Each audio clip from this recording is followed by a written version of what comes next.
وبركاته. إن الحمد لله نحمده ونستعينه ونستغفره ونستهديه ونؤمن به ونتوكل عليه ونعوذ بالله من شرور أنفسنا ومن سيئات أعمالنا من يهد الله فهو المهتد ومن يضلل فلن تجد له وليا مرشدا ونشهد أن لا إله إلا الله وحده لا شريك له ونشهد أن سيدنا وسندنا وحبيبنا وحبيب ربنا وطبيبنا وطبيب قلوبنا وأولانا ومولانا محمدا عبد الله ورسوله. أما بعد فقد قال الله تبارك وتعالى بعد أعوذ بالله من الشيطان الرجيم بسم الله الرحمن الرحيم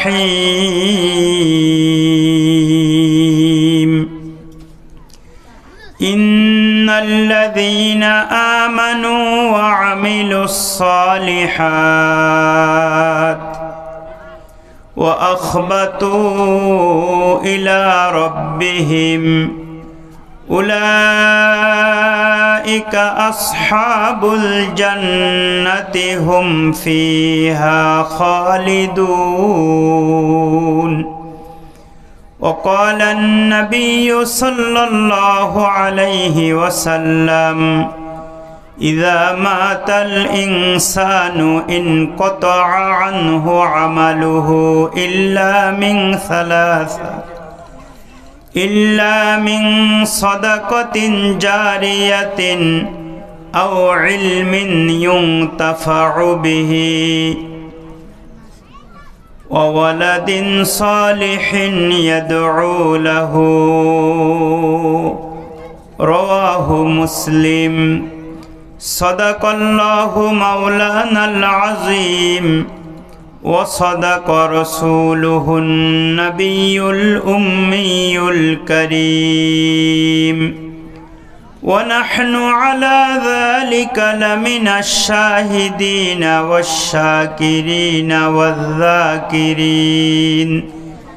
والحمد لله رب العالمين. সকলে মহব্বতে দুরূদ শরীফ পড়ি। আল্লাহুম্মা সাল্লি আলা মুহাম্মাদ ওয়া আলা আলি মুহাম্মাদ কামা সাল্লাইতা আলা ইব্রাহিম ওয়া আলা আলি ইব্রাহিম ইন্নাকা হামিদুম মাজিদ। اللهم بارك على محمد وعلى آل محمد كما باركت على إبراهيم وعلى آل إبراهيم إنك حميد مجيد। यार जिगर नूर नजर अब तो कहाँ है, यार जिगर नूर नजर अब तो कहाँ है, दीवाना तेरा हो गया मैं मेरा खबर लो, दीवाना तेरा हो गया मैं मेरा खबर लो। आए दोस्तों अगर जा तलबी जाब तो बख्शम वज़्ज़ा से अज़ीज़स्त बुगो आबत बख्शम साहिल से लगा था कभी मेरा भी सफीना देखेंगे कभी शौक़ से मक्का व मदीना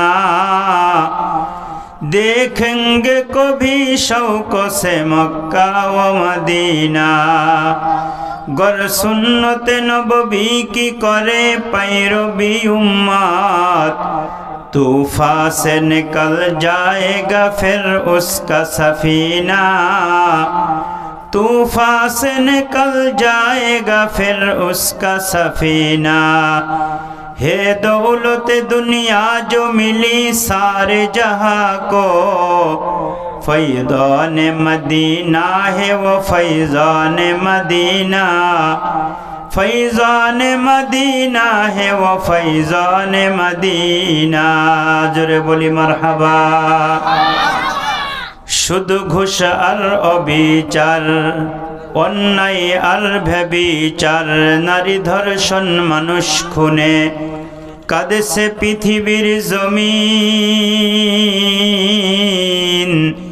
বিদায় হতে চলেছে নবীজির রক্তে মাখা দিন সিডি আর টেলিভিশন ইন্টারনেট আর মোবাইল ফোন কেড়ে নিল মানুষের মন খুদার কোরআন বঞ্চিত আজি কাঁদেছে রাত্র দিন তবে তোমরা মানুষ মনে রেখো একদিন তোর সোনার শরীর থাকবে না রে আর মাটির দেহ মাটির সাথে মিশবে রে ধুলায় কিসের বাড়ি কিসের গাড়ি কিসের বাড়ি কিসের গাড়ি ও তুমি কিসের কর জমিদারি সঙ্গে তোমার কেউ যাবে না পুরুষ কিংবা নারী বট বৃক্ষে কুল সমহল কে দিল রে লতার গাছে কদু মৌমাছিরা কার আদেশে মৌচাকে দেয় মধু শিমুল গাছে কে দিল রে শিমুল গাছে কে দিল রে নরম নরম তোলা চৈত্র মাসে কার আদেশে জমিনে হয় ধুলা কে দিল আলো দিবস রাতে একটু আওয়াজ করে বলেন তো কে দিয়েছেন আর আওয়াজ করে বলেন কে কে দিল আলো দিবস রাতে দক্ষিণ হিমেল বায়ু কোথা থেকে পেলি মানুষ তুই তোর জীবনের আয়ু কেবা দিল তোর মুখে হাসি কেবা দিল তোর মুখে হাসি এতই মধুর কথা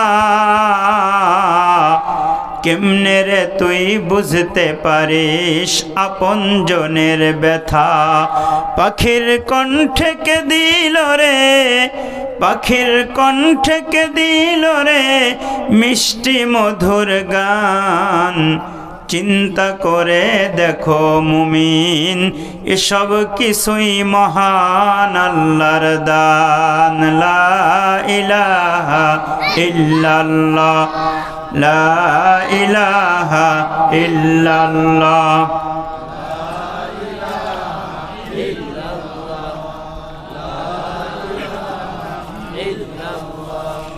লা ইলাহা ইল্লাল্লাহ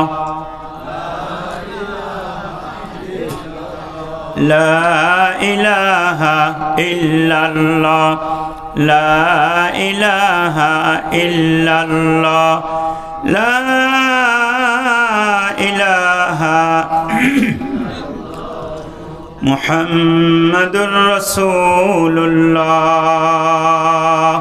লা ইলাহা ইল্লাল্লাহ মুহাম্মাদুর রাসূলুল্লাহ সাল্লাল্লাহু আলাইহি ওয়াসাল্লাম। আলহামদুলিল্লাহ, ব্যাপারী বাড়ি বাইতুল আমান জামে মসজিদের উদ্যোগে প্রথম বার্ষিক ওয়াজ মাহফিলের শ্রদ্ধাভাজন সভাপতি, উপস্থিত হযরতে উলামা একরাম, সম্মানিত সুধী সমাজ, আমার সম্মুখপানে উপবিষ্ট সর্বস্তরের তৌহিদি ইমান প্রিয় দিন প্রিয় মুসলমান ভাইয়েরা, পর্দার আড়ালে আলোচনায় শামিল অত্যন্ত সম্মানিতা মা ও বোনেরা, আমরা মহান প্রভুর দরবারে আলিশানে শুকরিয়া আদায় করি যে দয়াময় প্রভু আমাদেরকে দয়া করে মায়া করে ভালোবেসে আজকে 14ই জানুয়ারি একটি মুবারক মাসের মুবারক রজনীতে আল্লাহ রাব্বুল আলামিন আমাদেরকে তার গুণগান করবার জন্য, তার কোরআনের কথা, তার হাবিবের হাদিসের কথা, দ্বীনি কথা, ইমানের কথা আল্লাহ তাআলা আমাদের জবান দিয়ে বলবার, আমাদেরকে শুনবার তৌফিক দান করেছেন।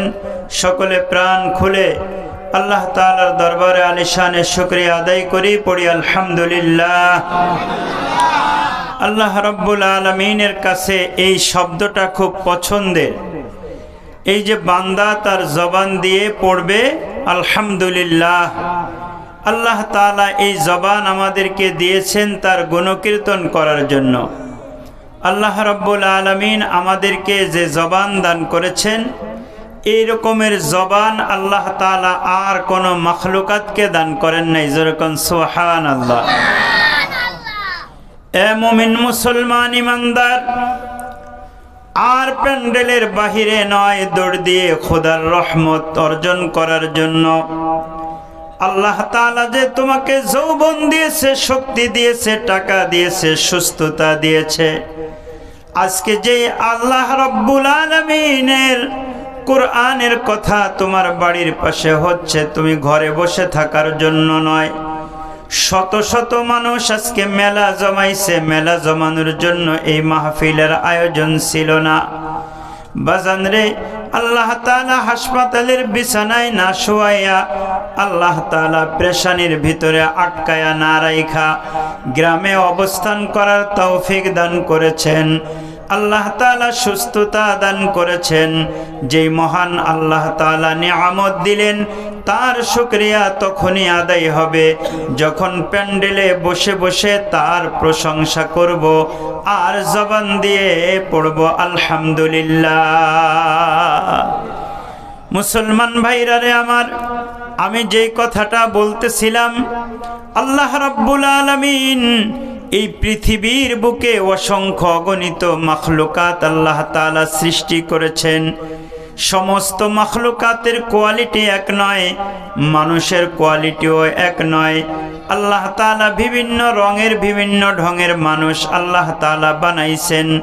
মুসলমান ইমানদার, আল্লাহ তাআলা আমাদেরকে যে জবান দান করেছেন, এরকমের জবান আল্লাহ তাআলা আর কাউকে দান করেন নাই। এই যে আমি কথা বলতেছি, সর্বপ্রথম আমি সালাম দিলাম আরবি, এরপরে খুতবা পাঠ করলাম আরবি, এরপরে কবিতা আবৃত্তি করলাম, সেগুলি কিছু ছিল উর্দু, কিছু ছিল ফার্সি, এরপরে আবার বাংলায় কবিতা পড়লাম, এখন আবার বাংলায় কথা বলতেছি। মাঝে মাঝে আরবি বলবো, মাঝে মাঝে উর্দু বলবো, মাঝে মাঝে ইংরেজিও বলবো, বাংলা বলবো। মুসলমান, এই যে কথাগুলি আমি বলতেছি, এরকমের কথা পৃথিবীর বুকে একমাত্র মানুষ ছাড়া আর কেউ বলতে পারে না। আমার যেমন জবান আছে, আমার বাড়ির গরুটারও একটা জিহ্বা আছে, আমার চেয়ে বড় জিহ্বা তার আছে, আমার চেয়ে বড় বড় দাঁত আমার গরুর আছে, আমার ছাগলের দাঁত আছে, জিহ্বা আছে, সব কিছু আছে। কিন্তু আমার ছাগলের আওয়াজ এক ধরনের, আমার গরুর আওয়াজ এক ধরনের। আমার বাড়িতে ফজরের আগে যখন মোরগগুলি ডাকতে থাকে, মোরগের আওয়াজ একই কোয়ালিটিতে হয়। পাখির কিচিরমিচির শব্দগুলি একই আওয়াজে হতে থাকে। পাখি গরুর মতো করে ডাকতে পারে না, গরু তার মনের ভাষা হাম্বা হাম্বা ছাড়া দ্বিতীয় কোনো শব্দ দিয়ে বুঝাইতে পারে না। কিন্তু মুসলমান ইমানদার, আল্লাহ তাআলা তাদেরকেও জিহ্বা দিয়েছেন, আমারে আর আপনারেও আল্লাহ তাআলা জিহ্বা দিয়েছেন। কিন্তু তার জিহ্বা নাড়া দিলে একটা আওয়াজ, একটা সাউন্ড বের হয়। আর আমার আর আপনার জবান নাড়া দিলে এখন বাংলা বের হবে, এখন ইংরেজি বের হবে, এখন উর্দু, ফার্সি, হিন্দি, সিন্ধি বের হবে। আল্লাহ তাআলাকে ডাকবো, আমি আমার মাকে ডাকবো, আমি আমার আব্বাকে ডাকবো, আমি আমার কলিজার টুকরা সন্তানকে ডাকবো। পৃথিবীর বুকে যাকে ইচ্ছা আমি তাকে ডাকবো। আর ডাকনে জাওয়ালাজ ডাকবে, আর যাকে ডাকছে সেও জবাব দিবে। মুসলমান এই জবান পৃথিবীর বুকে আর কোন মাখলুককে দেন নাই, শুধুই দিয়েছেন আমাদেরকে। জোরে বলি আলহামদুলিল্লাহ। এজন্যই রাসূল বলে, ক্বালা রাসূলুল্লাহি সাল্লাল্লাহু আলাইহি ওয়াসাল্লাম, মান কানা ইউমিনু বিল্লাহি ওয়াল ইয়াউমিল আখিরি ফালইয়াকুল খায়রান আও লিয়াসমুত। জবান আল্লাহ তাআলা দিয়েছেন, তাই বলে যা ইচ্ছা তাই বলা যাবে না। এই জবান এমন দামি, এই জবান দিয়ে যদি কেউ ইখলাসের সাথে, বিশ্বাসের সাথে যদি পড়ে লা ইলাহা ইল্লাল্লাহ, তার জিন্দেগির পিছনের যতই গুনাহ হোক না কেন আল্লাহ তাআলা গুনাহ খাতা মাফ করে দিয়ে, কুফরি মাফ করে দিয়ে, শিরকি মাফ করে দিয়ে, পাপিষ্ঠ যত বড়ই হোক না কেন আল্লাহ তাআলাকে যখন সে লা ইলাহা ইল্লাল্লাহ বলে স্বীকারোক্তি দিবে, আল্লাহ তাআলা তাকে ঈমানদার হিসাবে কবুল মঞ্জুর করে নিবে। আবার পক্ষান্তরে এই জবান এমন খারাপ, ৮০ বছর পর্যন্ত ইবাদত করছে, ৮০ বছরের ভিতরে ইবাদত কোনোদিন বাদ দেয় নাই, কিন্তু সে মৃত্যুর আগ দিয়ে যদি বলে আমি এই কলেমা বিশ্বাস করি না, নাউযুবিল্লাহ, তাহলে ৮০ বছরের এই আমল, ১০০ বছরের আমল, পুরা লম্বা হায়াতের আমল মুহূর্তের ভিতরে পুড়ে আঙ্গার ছাই হয়ে যাবে। বরং শুধু তাই নয়, শুধু কালেমাকে অস্বীকার করা নয়, যদি কেউ আল্লাহ তাআলাকে সেজদা করতেও অস্বীকার করে, তো সেজদা না করতে চাওয়া এমন একটা অপরাধ যে ইবলিস বহু সেজদা করেছে।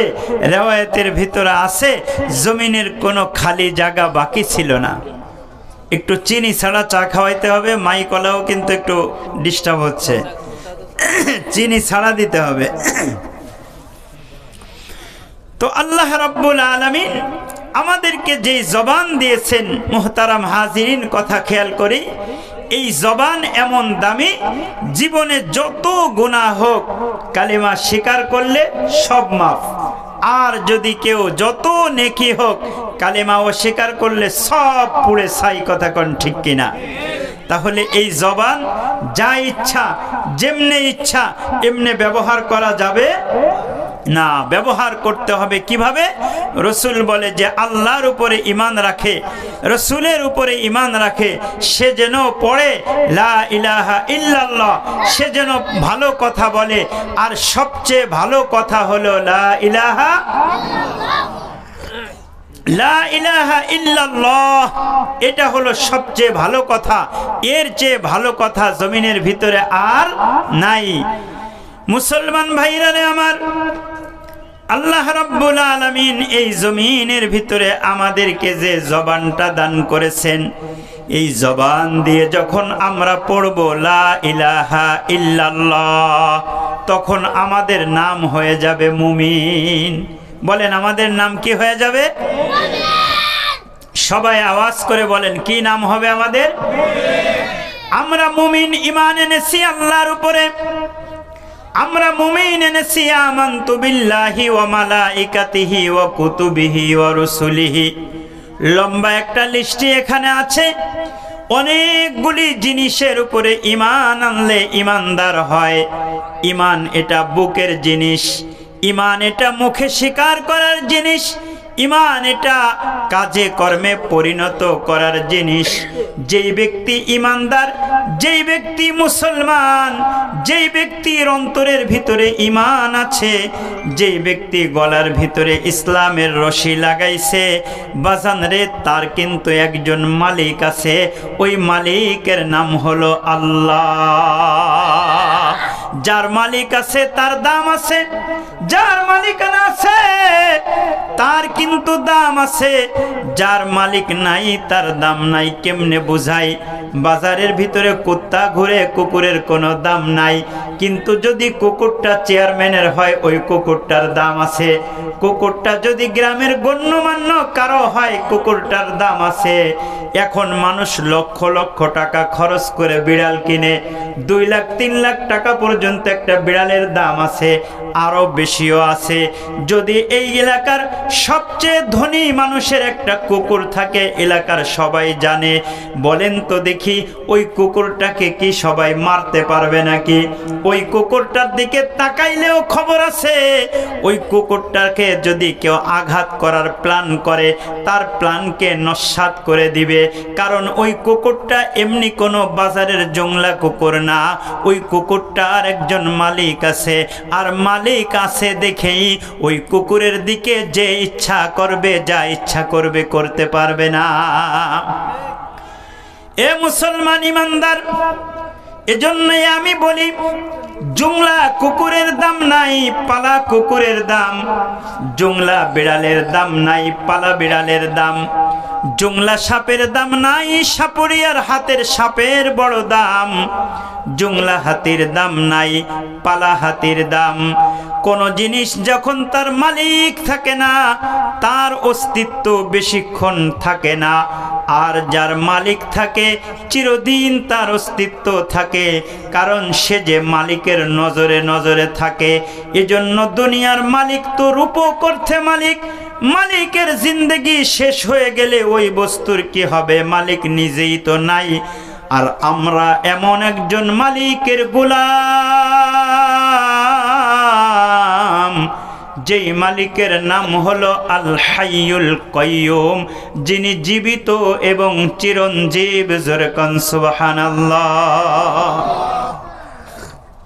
আমরা এমন একজন মালিকের গোলাম, যেই মালিক জীবিত এবং বলেন চিরঞ্জীব।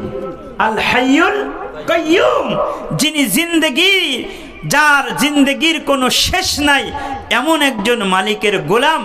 তাহলে মালিকের যেমন শেষ নাই, আমাদেরও শেষ হবে না। আমরাও মালিকের মতো চিরদিনের হায়াত লাভ করব। যে জান্নাতে যাবে সেও চির হায়াত পাবে, যে জাহান্নামে যাবে সেও চির হায়াত পাবে। বলবেন হুজুর মরে যাই যে, আরে আমি যেটা এটা মরে না, যেটা আমাকে বহন করে এটা মরে যায়। একটু কঠিন কথা, একটু বুঝাই তাহলে বুঝবেন।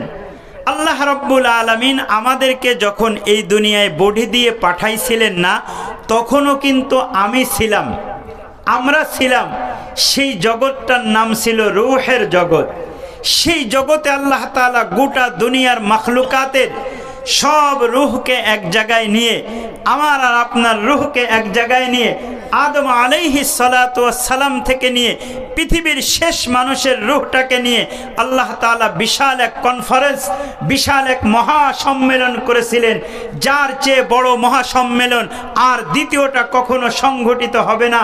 ওই মহা সম্মেলনের ভিতরে আমার আপনার আল্লাহ তাআলা আমাকে আর আপনাকে ডেকে, গোটা দুনিয়ার সমস্ত রূহকে ডেকে আল্লাহ তাআলা সেদিন জিজ্ঞাসা করেছিলেন, আলাস্তু বিরব্বিকুম, আমি কি তোমাদের রব নই? সেদিন সমস্ত রূহগুলি আল্লাহ রাব্বুল ইজ্জাতের সামনে স্বীকারোক্তি দিয়ে এসেছিল, কেন আপনি আমাদের রব নন? আপনি আমাদের রব। জোরে কোন সুবহানাল্লাহ। বালা মানে শুধু হা না, কোরআনে কারিমের ভিতরে হা বাচক শব্দ কয়েক ধরনের আছে। আজাল মানে হা, নাম অর্থ হা, বালা অর্থ হা। এই তিনটার ভিতরে বালা সবচেয়ে তাকিদ বোঝায়, গুরুত্ব বোঝায়। অর্থাৎ আল্লাহ তাআলা যখন বললেন যে আমি কি তোমাদের রব নই, এর অর্থ হলো কেন আপনি রব হবেন না? আপনি কেবলমাত্র শুধুমাত্র আপনি একজন হলেন আমাদের রব। এই মুসলমান, ওই যে আল্লাহ তাআলা রূহ সৃষ্টি করলেন, ওই যে সৃষ্টি হলো, এই রূহের আর কোনো দিন মরণ হবে না। আমরা ছিলাম, রবের সঙ্গে কথা বলেছিলাম, কোরআন প্রমাণ। এরপরে আল্লাহ তাআলা মা আর আব্বা নামক এক মেশিনকে আল্লাহ তাআলা সেট করলেন। মায়ের জরায়ুর ভিতরে এক ধরনের পানি প্রবেশ করলো। আল্লাহ রাব্বুল আলামিন কেমন পালনেওয়ালা জাত বাজান, একটু খেয়াল করেন।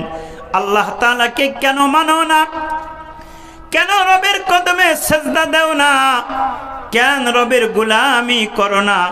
কেন তুমি সেজদার ভিতরে মজা পাও না, লুডুর ভিতরে মজা পাও? কেমনে তুমি তাসবির ভিতরে মজা পাও না, সিগারেটের ভিতরে মজা পাও? আসলে রব যে কেমনে বানাইছে এটা নিয়ে চিন্তা করি না, শুনিও না, বলিও না। যে যত বেশি শুনবে, যে যত বেশি বলবে, তত বেশি খালেকের মায়া তার ভিতরে প্রবেশ করবে। আমি আর আপনি ছিলাম না। এই যে দেহ বডি, এটা আসলে আমি না, এটা হলো আমাকে বহন করার একটা গাড়ি। এই গাড়িটা ছিল না। এই গাড়িটাকে আল্লাহ তাআলা মায়ের পেটের ভিতরে বাবার ওই পানি দিয়ে আল্লাহ তাআলা মায়ের পেটের ভিতরে সৃষ্টি করলেন। দেখেন তো আমার আর আপনার আল্লাহ তাআলা কেমন স্রষ্টা। দুনিয়ার কেউ যদি সৃষ্টি করতে চায়, বানাইতে চায়, তৈয়ার করতে চায়, দুনিয়ার কেউ তো সৃষ্টি করতে পারে না, সে কারিগর হয়, তৈরি করে। দুনিয়ার কোনো কারিগর যদি কোনো কিছু বানাইতে হয়, আলোর প্রয়োজন হয়, কথা কোন ঠিক কিনা? যেই বস্তুটাকে বানাবে ওই বস্তুটা স্থির থাকতে হয়। দর্জি কাটবে, তাহলে তার টেবিলটা স্থির থাকতে হবে, কেচিটা স্থিরভাবে ধরতে হবে, আলোর প্রয়োজন হবে। এরপরে দিয়ে ওই দর্জি ওটাকে মেপে মেপে কাটবে আর বানাবে, সেলাই করবে। আমার আর আপনার আল্লাহ তাআলা আমারে আর আপনারে কেমনে বানাইছে? কোনো দিন তো মায়ের পেটের ভিতরে একটু আমারে ফিতা দিয়ে মাপে নাই। জোরে কোন সুবহানাল্লাহ। আল্লাহ রাব্বুল আলামিন তিনটি অন্ধকারের ভিতরে আমার আর আপনারে বানাইলো। দুনিয়ার কোনো মিস্ত্রি মাপ ছাড়া যদি কোনো জিনিস করে, ওই জিনিস ব্যবহার করতে পারবে না। এই সুপার কাটটা যে কাটছে, এই সুপার কাটটাকে মিস্ত্রি অনেকবার মাপছে, কথা কোন ঠিক কিনা? এই যে প্যান্ডেলটা বানাইছে, সুতা ধরে ধরে মাপছে, কথা কোন ঠিক কিনা? জামা বানাইলে মাপে। রাজমিস্ত্রি, কাঠমিস্ত্রি, স্যানিটারি মিস্ত্রি, যত ধরনের মিস্ত্রি আছে, তার সরঞ্জামাদি বানাইতে হলে অবশ্যই মাপতে হয়। কিন্তু আমার আর আপনার আল্লাহ তাআলা এমন এক বানানেওয়ালা, যার আলোর প্রয়োজন হয় না, যার মাপার প্রয়োজন হয় না। পৃথিবীর কোনো বস্তুর দিকে তিনি মুহতাজ না। জোরে কোন সুবহানাল্লাহ। তাহলে আল্লাহ সুবহানাহু ওয়া তাআলা এবার বানানো শুরু হলো। এই যুবক, আল্লাহ তাআলার ইবাদত করো না। এই বুড়া বাবা, আর কতদিন চায়ের দোকানে বসে বসে বিড়ি টানবা? আর কতদিন বিড়ি টানবা? রবকে একটু চিনো। দৌড় দাও, মাহফিলের প্যান্ডেলের ভিতরে আসছো, একটু রবকে চিনাই। রবের মায়া নিয়ে যদি উঠতে পারো, তাহলে হতে পারে আজকের মাহফিল তোমার আর আমার নাজাতের জন্য যথেষ্ট হয়ে যাবে। জোরে কোন আমিন। এ মুসলমান ইমানদার, আল্লাহর গোলাম, আমি আর আপনি যখন পেটের ভিতরে আসছি, আমার মায়ের ভিতরে আল্লাহ তাআলা একটা মায়া দিয়ে দিয়েছিলেন, কথা কোন ঠিক কিনা? আমার স্ত্রী যখন প্রেগনেন্ট হয়, তার প্রতি, তার স্বামী, আমি আমার স্ত্রীর প্রতি, আমার আপনার স্ত্রীর প্রতি আমাদের একটা মায়া জমে যায়।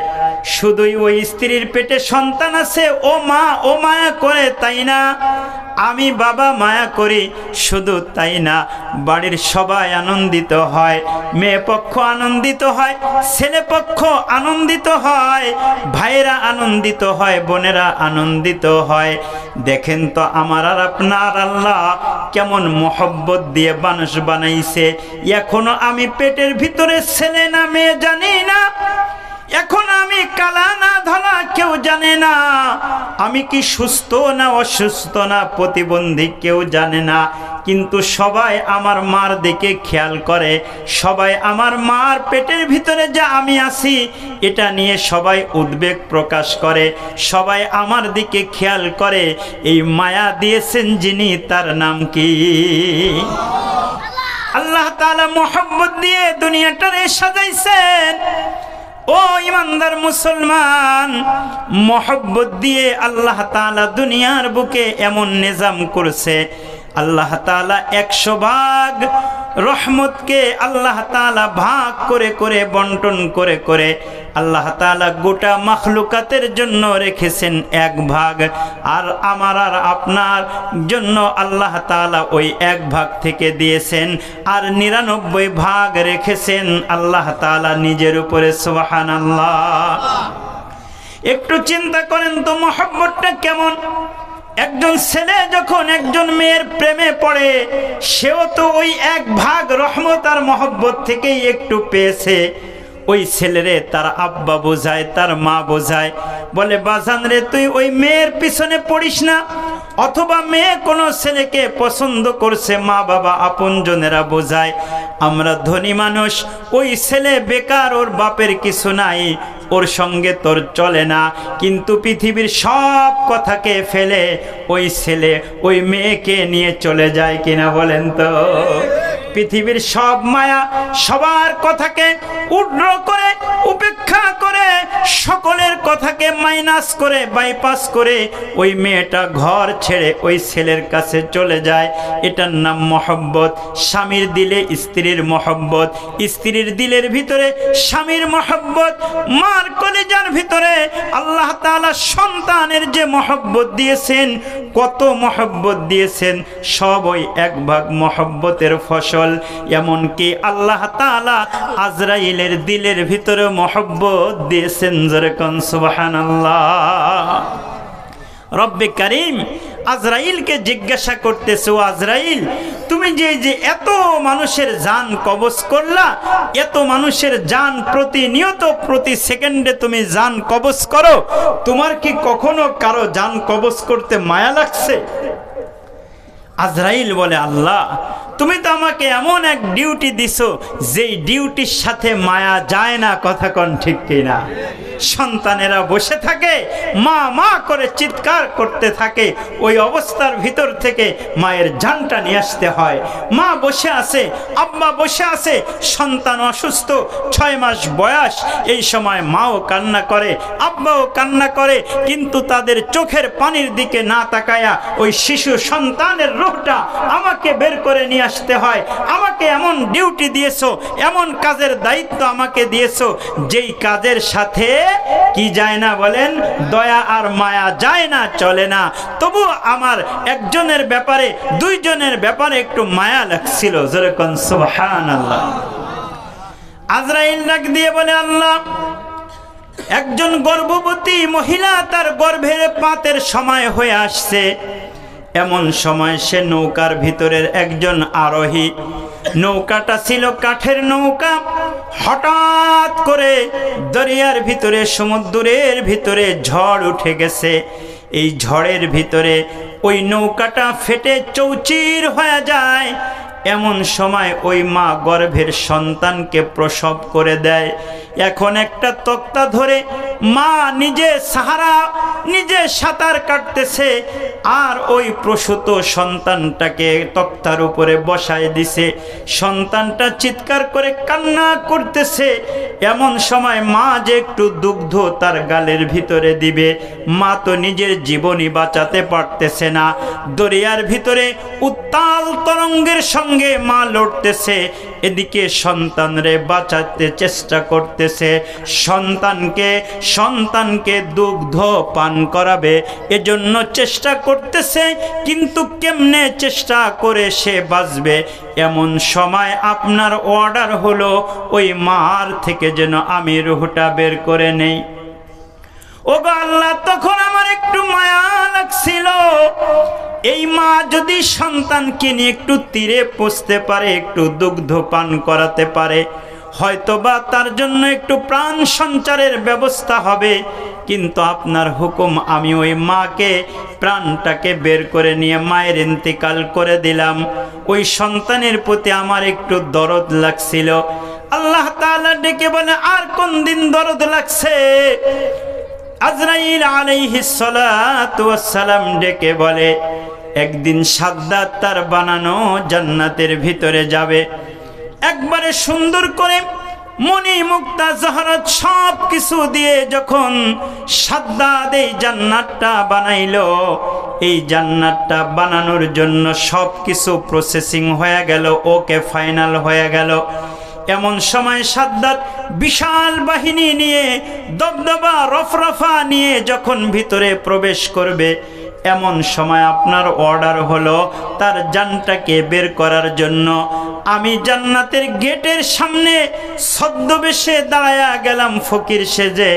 যখন আমি আমার পরিচয়কে ওপেন করলাম, সাদ্দাদের তোর জান নিতে আসছি, সাথে সাথে সাদ্দাদের চেহারাটা বেগড়ায়া গেল। আর বারবার আমারে ডেকে বলে, আজরাইল একটু আমাকে সময় দাও, বানানো জান্নাতের ভিতরে আমি প্রদক্ষিণ করব, কিন্তু আপনার অর্ডার নাই, তাই তো আমি তাকে আর সময় দিতে পারি নাই। তবে আমার মায়া লাগছিল। আল্লাহ ডেকে বলে, আজরাইল রে, তোর ভিতরে মায়া দেই নাই, সামান্য একটু লাগছে, তাই তোর মায়া লাগে ওই সাদ্দাদের দিকে। ওই সময় আমি আল্লাহ তাআলা চেয়েছিলাম, তাকাইছিলাম, তোর কাছে না চায়া যদি আমি আল্লাহ তাআলাকে ডাক দিত আর বলতো, আল্লাহ ভুল করেছি, অন্যায় করেছি, নাফরমানি করেছি, জিন্দেগিটা তোমার বিরুদ্ধাচরণ করে কাটিয়ে দিয়েছি গো আল্লাহ, আমায় তুমি মাফ করে দাও। আমি আল্লাহ তাআলার দয়া তখনও সাদ্দাদের দিকে তাকাইছিল। আমি আল্লাহ তাআলাকে আল্লাহ বলে ডাক দিয়ে আমাকে যদি সে লা শারীক হিসাবে যদি স্বীকার করে নিয়ে তাওহীদের কালেমা পাঠ করত, আমি আল্লাহ তাকে মাফ করে দিতাম। এ মুসলমান, আল্লাহ তাআলা প্রত্যেকটা মাখলুককে আল্লাহ তাআলা বানাইলেন, বানায়া আল্লাহ তাআলা জান্নাতের পথের কথাও বলে দিলেন, জাহান্নামের পথের কথাও বলে দিলেন। আল্লাহ তাআলা মানুষকে বড় ভালোবাসে, এজন্য আল্লাহ তাআলা ঈমানদারদের কথা বলে আল্লাহ তাআলা বলতেছেন, ইন্নাল্লাযীনা আমানু, নিশ্চয়ই যারা ঈমানদার। আমি বলতেছিলাম মুসলমান, আমাদের হীনমন্যতার কোনো সুযোগ নাই, কারণ আমরা গোলাম, আমাদের মালিক আছে, যার মালিক আছে তার দাম আছে।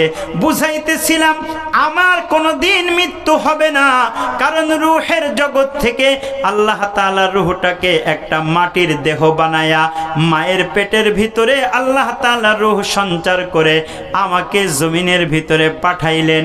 একদিন এই দেহের মৃত্যু হয়ে যাবে, কবরের ভিতরে যেদিন রেখে আসবে, আবার ওখানে রূহকে পাওয়া যাবে, আবার হাসরের ময়দানে পাওয়া যাবে, আবার জান্নাতে অথবা জাহান্নামে পাওয়া যাবে।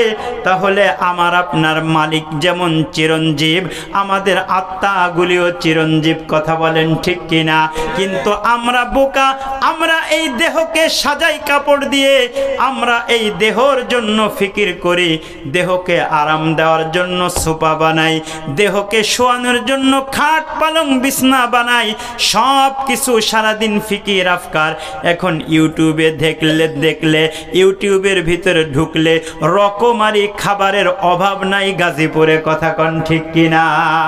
কোন হোটেলে কত নামি দামি খাবার, কোন মহিলা কি ধরনের খাবারের রেসিপি বানাইতেছে, সবগুলি আছে।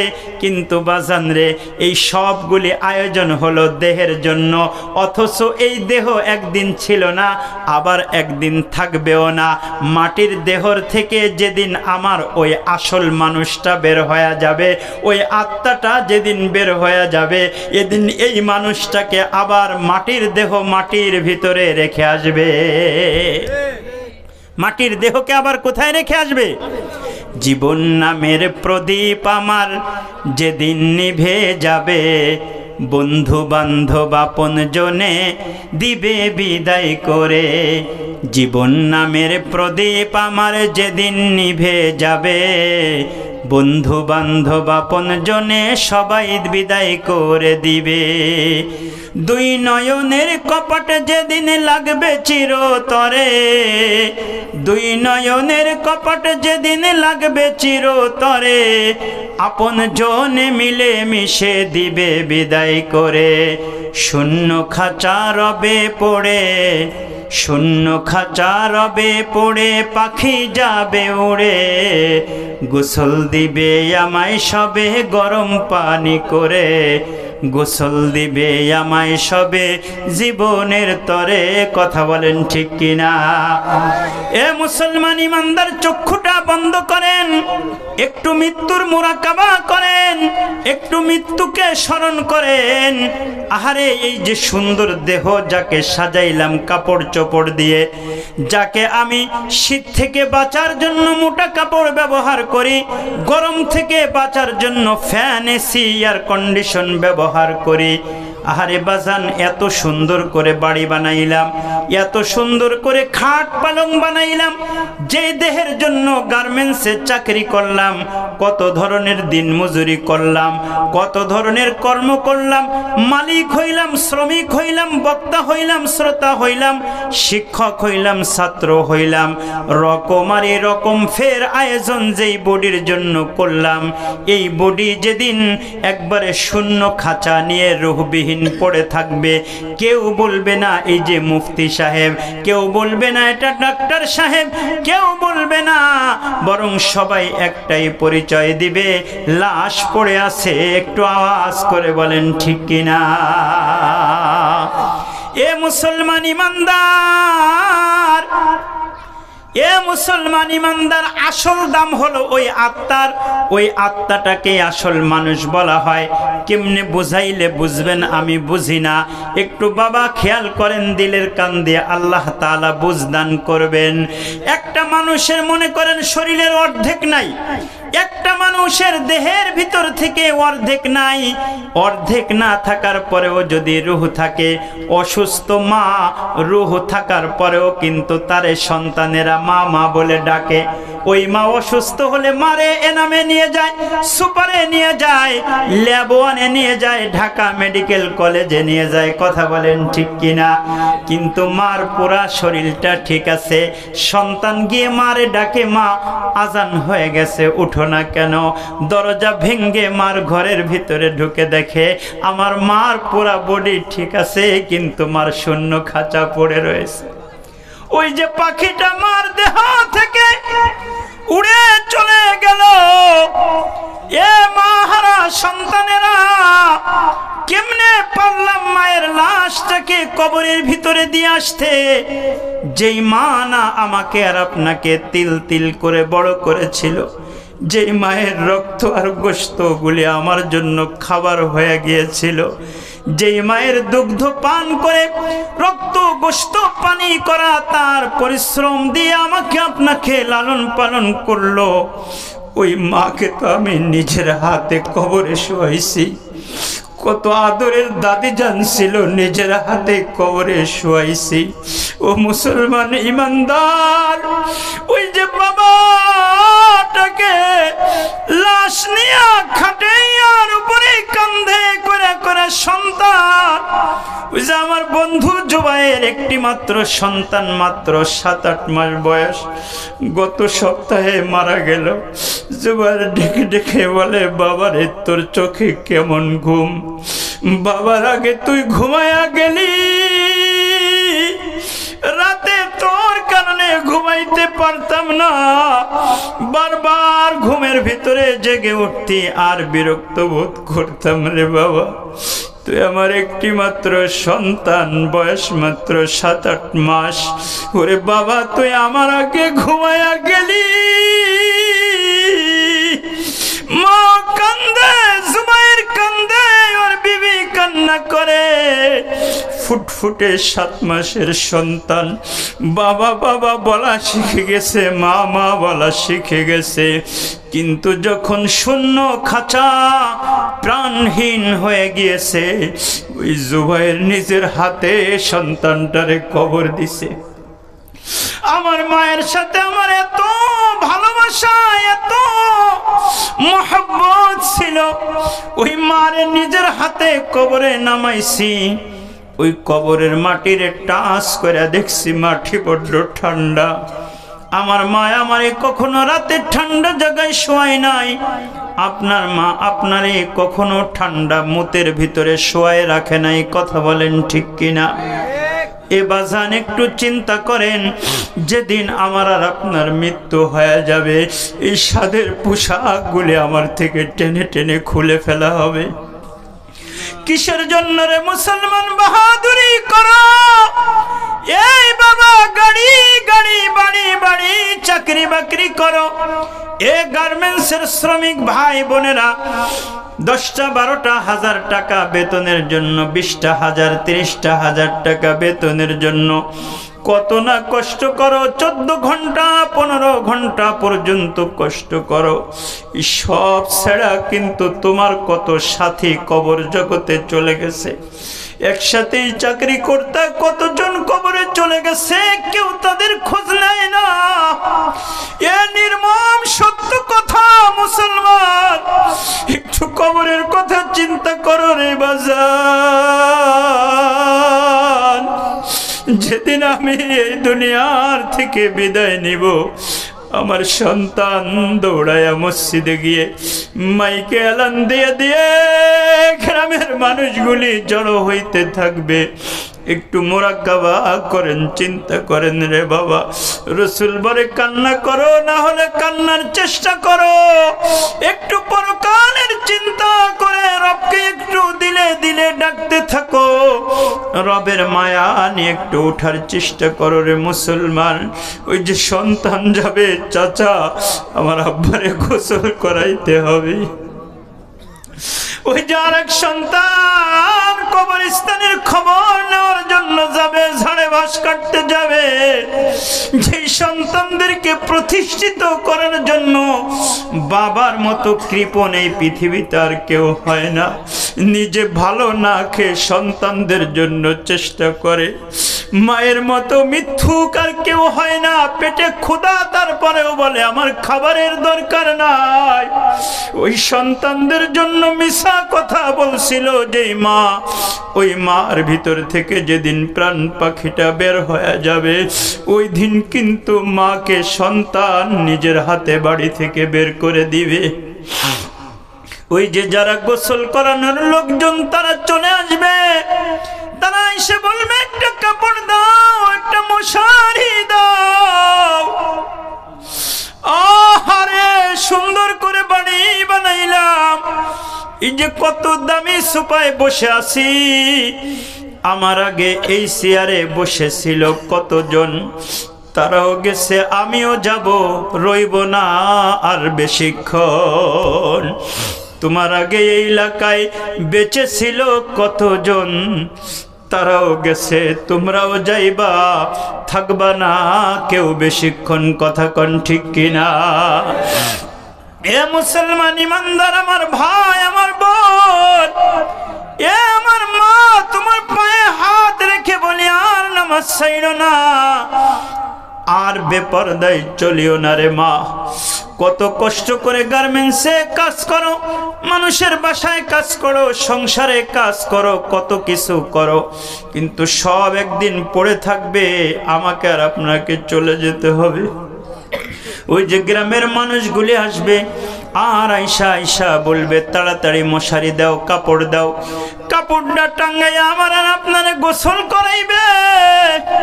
আরে এই দেহের উপরে কত লোশন লাগাইলাম, কত সরিষার তেল, কত নারিকেল তেল, কত ধরনের সাবান ব্যবহার করলাম, কিন্তু সেদিন বড়ই পাতার নরমাল পানি দিয়ে গরম করা দিয়ে গ্রামের জীর্ণ শীর্ণ সাধারণ মানুষগুলি আমারে গোসল করাবে। আমার কাপড়গুলি টাইনা টাইনা খুলে ফেলাই দেয়া সন্তান কাফনের কাপড়টা দাও। আজকে তো বিভিন্ন রঙের কাপড় আমার আর আপনার গায়ের মুসলমান, সেদিন শুধু এই সফেদ সুফাইদ এই সাদা কাপড় আপনাকে দিবে, 3-5টা কাপড় গিফট করবে। এরপরে দিয়ে ওই গোসল করার বান্ধনী মাথার কাছে বান্ধন দিয়া কি বলবে জানেন? বান্ধনী মাথার কাছে বান্ধন দিবে, আর যেন ডেকে ডেকে কথাই বলবে, এই মাথা দাঁড় করায়া সমাজের বুকে অনেক দিন উঁচু করেছিলি, সমাজের নেতৃত্ব দিয়েছিস, টাকা ইনকাম করেছিস, অনেক বুদ্ধি করেছিস, আজকে মাথায় বান্ধন দিলাম, আর কোনোদিন মাথা উঁচা করতে পারবি না।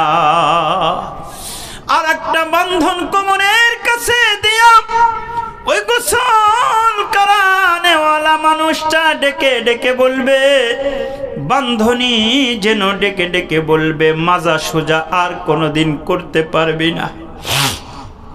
পায়ের কাছে একটা বান্ধন দেয়া যেন বলবে, এই পা দিয়ে কত জায়গায় যেতে, আর কোনোদিন দাঁড় করাতে পারবি না।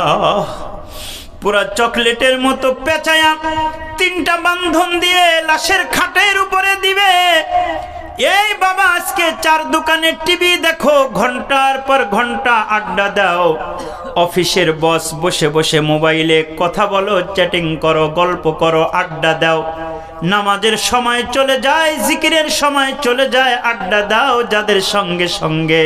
কিন্তু দেখবেন আমি আর আপনি মরে গেলে তাদের খুব বেশি কান্না আসবে না, কথা কোন ঠিক কিনা? এই যে আমার মায়ের কথা বললাম, আমার চোখে পানি, আমার দাদির কথা বললাম, আমার চোখে পানি। আপনার যার মার কথা, দাদির কথা, আপনজনের কথা মনে পড়েছে, হয়তো চোখ ঘেমেছে, নয়তো দিল ঘেমেছে, কথা কোন ঠিক কিনা? কারো চোখে পানি, কারো দিলটা বিগলিত হতে শুরু করেছে। আমি আর আপনি মরে যাব, এটা কনফার্ম। কিন্তু আমার বন্ধু বান্ধব যাদেরকে আমি খুশি করার জন্য আল্লাহর নাফরমানি করেছি, ওদের কিন্তু খুব বেশি বেচাইনি ভাব হবে না। ওদিন তুমি মরে গেছো দেখে বাড়ির মানুষ না খেয়ে থাকবে না, কাপড় চোপড় না পরে কেউ থাকবে না, গোসল না করে কেউ থাকবে না, সবাই যার যার আপন আপন কাজে সবাই লেগে যাবে। গ্রামের মানুষগুলি ডেকে ডেকে বলবে, এই আজানের সময় হয়ে গেছে, আর দেরি করা যাবে না। সবাই উঠায়া নিয়ে যখন রওনা করবে, বাড়ির ভিতর থেকে উচ্চ স্বরে একটা কান্নার আওয়াজ বের হয়, একবারে চির বিদায় দেওয়ার সময়। কিন্তু কেউ বলবে না, আব্বারে আর একটা দিন রাইখা যাও। ওই যে জানাজার মাঠে নিয়ে গেল, জানাজার মাঠে নেওয়ার পরে দিয়ে ইমাম সাহেব 4 তাকবীরের সহিত জানাজার নামাজ পড়ায় দিয়ে চলে আসলো। এরপরে কবরের ভিতরে নামলো, কবরের ভিতরে আমার আপনার রাইখা বাঁশের সামিয়ানা যখন দিল, বাবারে চক্ষুটা বন্ধ করে দেখেন, এখন কিছুটা আলো অনুভব হয়। ডাইনে কে, বামে কে, পিছনে কে, সামনে কে দেখা যায় না, কিন্তু চোখটা মেললে দেখা যায়। কিন্তু ওই দিন যে বাঁশ দিয়ে চাপা দেওয়ার পরে চাটাই দিয়ে মনকে মন মাটি চাপা দিয়ে দিবে, আর কোনোদিন দুনিয়ার আলো বাতাস দেখা যাবে না। একটু চিন্তা করেন তো, সবাই তো মাটিগুলা দিয়ে চলে যায়, কেউ নাই, প্রাণের স্ত্রী নাই, প্রাণের স্বামী ওই স্ত্রীর কবরের ভিতরে থাকে না, থাকতে পারে না, নিয়ম নাই। সন্তান মার সঙ্গে, বাবার সঙ্গে, ভাই ভাইয়ের সঙ্গে থাকতে পারে না, যার কবরে তাকে একাই থাকতে হয়, ইসলামের নিয়ম। কি বুঝাইল রে মুসলমান? যত বন্ধুত্ব আছে, যত হৃদ্যতা আছে, যত ব্লাড কানেকশন আছে, মৃত্যুর পরে দিয়ে আর কোনো কানেকশন থাকে না। তখন কানেকশন হবে একজনের সাথে, তিনি হলেন আমার আর আপনার আল্লাহ। এজন্য আল্লাহর সাথে সম্পর্ক হবে সেজদা দেওয়ার মাধ্যমে, আল্লাহর সাথে সম্পর্ক হবে আল্লাহর হুকুম বাস্তবায়নের জন্য, আল্লাহ পাকের সঙ্গে সম্পর্ক হবে আল্লাহর ঘর নির্মাণের মাধ্যমে। আল্লাহ তাআলা বলে, বান্দা আমি তোদেরকে জান্নাতে ঘর দিব যদি তোরা আমার জন্য ঘর বানাস। ছোট্ট একটা ঘটনা আমি আপনাদেরকে শোনাই। মুসলমান, আমরা মুসলমান, আমাদের পিতার নাম হলো হযরতে ইব্রাহিম আলাইহিস সালাতু ওয়াস সালাম। শুনবেন ঘটনা আপনারা। ইব্রাহিম পয়গম্বর হলেন, তার উপাধি হলো খলিলুল্লাহ। বলেন উপাধি কি? এই ইব্রাহিম পয়গম্বর উপাধি হলো খলিলুল্লাহ। এই খলিলুল্লাহ আল্লাহ তাআলার কেমন খলিল ছিল, আল্লাহ তাআলার কেমন দোস্ত ছিল। মুসলমান, ফেরেশতা একদিন ডাক দিয়ে বলে, আল্লাহ ইব্রাহিমের তো অনেক উট, ইব্রাহিমের তো অনেক ছাগল, ইব্রাহিমের তো অনেক বড় ক্ষেত কৃষি আছে, এত দুনিয়াদার মানুষকে আপনি খলিল কেন বানাইলেন? ও ছাড়া কি পৃথিবীতে আপনার আর কোনো খলিল নাই? আল্লাহ তাআলা বলেন, ইন্নী আ'লামু মা লা তা'লামুন, আমি যা জানি তোমরা কেউ তা জানো না। আমার ইব্রাহিমের সব থাকার পরেও সব কিছুকে আমি আল্লাহর জন্য কুরবান করে দিতে দেরি করবে না। তাই তো আমি আমার ইব্রাহিমকে যতবার পরীক্ষা দিয়েছি, প্রত্যেকটা পরীক্ষায় ইব্রাহিম পাশ করেছে, উত্তীর্ণ হয়েছে। আমি আল্লাহ বুঝে শুনেই তাকে খলিলুল্লাহ বানাইছি। ফেরেশতাকে আল্লাহ তাআলা বলে, যাও একটু টেস্ট করো। এইবার ফেরেশতা ইব্রাহিম পয়গম্বরের বাড়ির গেটের সামনে এসে ইব্রাহিম পয়গম্বরকে শুনিয়ে শুনিয়ে আল্লাহর নামের সুন্দর সুন্দর তাসবিহ পাঠ করতেছে। সুবহানাল্লাহ, আলহামদুলিল্লাহ, লা ইলাহা ইল্লাল্লাহ, সুবহানাল্লাহ, আলহামদুলিল্লাহ, লা ইলাহা ইল্লাল্লাহ, মুহাম্মাদুর রাসূলুল্লাহ। এ আমার ভাইরা, সুবহান কুদ্দুসুন রব্বুনা ওয়া রব্বুল মালাইকাতি ওয়ার রূহ, আল্লাহ তাআলার পবিত্র নামের, মহিমাময় নামের তাসবিহ ওই ফেরেশতা পড়তেছে, গায়ে ছলার চট, সুন্দর সুন্দর তাসবিহ পড়তেছে। কিন্তু একবারে দরবেশ ফকির, একবারে জীর্ণ শীর্ণ মানুষ। ইব্রাহিম পয়গম্বর রবের নাম শুইনা বাড়ির ভিতর থেকে গেটের বাহিরে চলে আসছে। ইব্রাহিম পয়গম্বরকে দেখা ওই দরবেশ তার ওই তাসবিহ বলা বন্ধ করে দিয়েছে। ইব্রাহিম পয়গম্বর এবার ডেকে ডেকে বলে, ভাই আমি তোমার কাছে আসলাম আর তাসবিহ পড়া বন্ধ করে দিলে কারণ কি? ওই মধুমাখা তাসবিহ গুলি পড়ো, তোমার জবান বড় মধু, তাসবিহ আরো বেশি মধু। ওই মধু মিশ্রিত করে তুমি আমায় একটু আমার রবের নাম শোনাও। খেয়াল করে শুনেন মুসলমান, তখন ওই ফেরেশতা দরবেশ ডেকে বলে, এ ইব্রাহিম, এতক্ষণ পর্যন্ত আমি আমার রবের নামের তাসবিহ পাঠ করতেছিলাম, একা একা মনে বড় স্বাদ লাগতেছিল। তোমায় যে আমি তাসবিহ শোনাবো, যদি শোনাই তো আমায় কি দিবা? জোরে কোন সুবহানাল্লাহ। ইব্রাহিম পয়গম্বর বলে, ভাই এই যে উট দেখছো, ছাগল দেখছো, একবার একবার করে তুমি আমার রবের নামের তাসবিহ পড়বা, একটা করে উট একটা করে ছাগল আমি তোমায় দিব।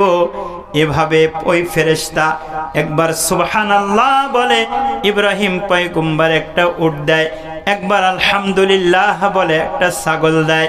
এভাবে উট ছাগল দিতে দিতে বাতান গোয়াল যখন খালি হয়ে গেল, তখন ফেরেশতা তাসবিহ বন্ধ করে দিয়েছে। ইব্রাহিম পয়গম্বর ডাক দিয়ে বলে, ভাই তাসবিহ কেন বন্ধ করে দিলা? বলে, এতক্ষণ তোমার রবের নামে তাসবিহ পড়েছি, গুণগান গাইছি, আর তুমি খুশি হইছো। খুশি হইয়া তুমি একটা করে উট একটা করে ছাগল আমায় দিছো। এখন যদি আমি তাসবিহ পড়ি কি দিবা? কিছুই তো নাই, এজন্য আমি আর তাসবিহ পড়ি না। ইব্রাহিম পয়গম্বর বলে, ভাই উট নাই ছাগল নাই তো কি হইছে, আমি খলিলুল্লাহ তো আছি। জোরে কোন সুবহানাল্লাহ। এতগুলি উট আর এতগুলি ছাগল চরানোর জন্য তোমার তো একজন রাখালের প্রয়োজন আছে। যদি তুমি তোমার ওই মধু মাখা জবান দিয়ে আমার রবের ওই প্রেমের শব্দ, ওই তাসবিহগুলি যদি তুমি আর একবার বাইর করো, এই উট আর ছাগল চরানোর জন্য একজন দেখশোনার লোক তো লাগবে। আমি নিজের গলায় রশি লাগায়া এই উট আর ছাগলের রাখাল বানায়া তোমার হাতে পেশ করে দিব। ফেরেশতা ডাক দিয়ে বলে, খলিল আল্লাহর বুঝেছি, এমন প্রেম রাখো তাই তো তুমি খলিলুল্লাহ। আল্লাহু আকবার। এমন প্রেম রাখো তাই তো তুমি খলিলুল্লাহ। এমন প্রেমিককে যদি কোনো জালিমে আগুনের ভিতরে ফেলায়, আল্লাহ তাআলা আগুন রে ডাক দিয়ে বলে, আগুন রে তোর ভিতরে আমার খলিল আছে, জ্বালাস না। आज भी हो जो इब्राहिम का ईमान